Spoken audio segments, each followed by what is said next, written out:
Ikaw ba ay PhilHealth member? May nararamdaman ka rin bang sakit or kahit gusto mo ng onting vitamin? At sa lahat, gusto mo rin ba ng libre? Pwede ka na mag-claim ng gamot worth 20,000 pesos. Good morning guys. Today may share ako ng something valuable na makakatulong sa ating mga sarili, sa ating mga pamilya, o kahit sino pa mga ating makilala. So today, let's discuss the 20,000 medical coverage if you are under a PhilHealth member. So unang-unang gagawin natin is open natin yung eGov.ph na app.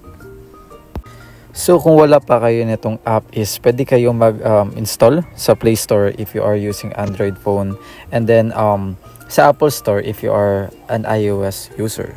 So pagbukas ng mismong app, punta kayo dun sa suggested eGov.ph services, click nyo yung PhilHealth. So pag nabuksan nyo na yung PhilHealth, kiklik nyo yung Yakap dun sa corner, and then ikiklik nyo yung Add Yakap Provider, select the city kung saan kayo nakatira, and then sa municipality nyo.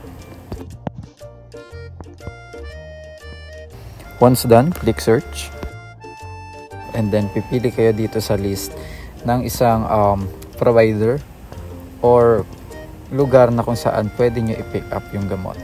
So mas malapit, mas maganda para sa inyo para di nakabibiyahin ng matagal if ever.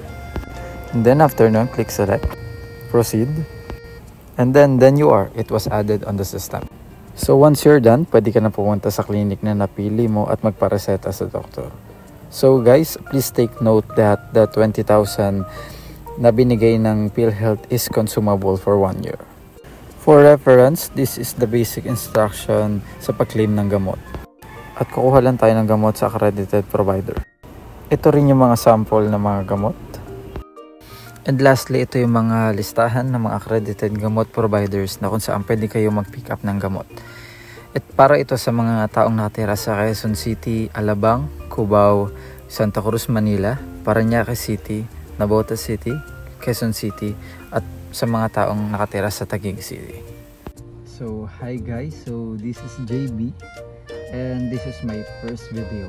So, sana nakatulong ako sa inyo personally at sa inyong mga family, and I hope that I can help you even though wala tayo sa isa, and I will use this digital platform for me to help the people around me and to the people far away from me.